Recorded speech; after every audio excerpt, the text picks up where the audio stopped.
চন্দনাইশ যুদ্ধ বাংলাদেশ জাতীয়তাবাদী দল বিএনপির ভারপ্রাপ্ত চেয়ারম্যান তারেক রহমান কর্তৃক ঘোষিত টেক ব্যাক বাংলাদেশ ৩১ দফা কর্মসূচি জনগণের মধ্যে ছড়াই দিতে চট্টগ্রামের চন্দনাইশ উপজেলা বিএনপির এক ব্যাপক গণসংযোগ ও লিফলেট বিতরণ কর্মসূচি পালন করাই।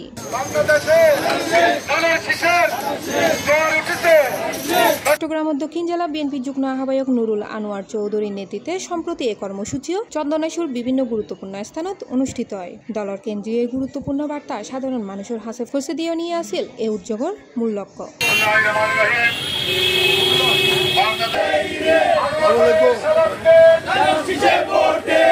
উক্ত গণসংযোগত উপস্থিত আছিল বাংলাদেশ জাতীয়তাবাদী দল বিএনপির চন্দনাইশ উপজেলার সাবেক সদস্য সচিব আকম মোজাম্মেল হক, চন্দনাইশ পৌরসভা বিএনপির সাবেক যুগ্ম আহ্বায়ক সাইফুল ইসলাম হিরু, যুগ্ম আহ্বায়ক নুরুল হুদা বাবর, দোপাচুরি চেয়ারম্যান পদপ্রার্থী ও চট্টগ্রাম দক্ষিণ জেলা ছাত্র দলের সদস্য আব্দুল মান্নান রানা, বিএনপির নেতা শহীদুল ইসলাম সহ আরো বহু।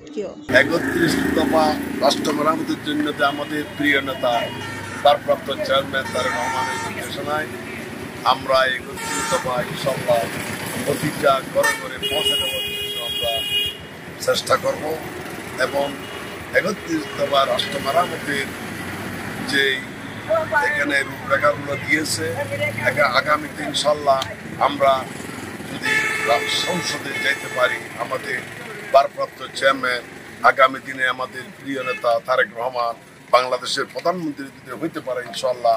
উক্ত কর্মসূচিত উপজেলা বিএনপি ও অঙ্গ সংগঠনের বিপুল সংখ্যক নেতাকর্মী অংশগ্রহণ করে। তারা বাজারত দোয়ানদার, পথচারী ও স্থানীয় বাসিন্দা হাতত ৩১ দফার বিস্তারিত বিবরণী সম্বলিত লিফলেট তুলে দেয়।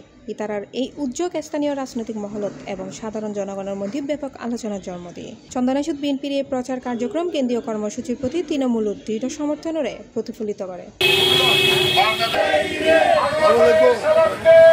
C+ TV, Chittagong.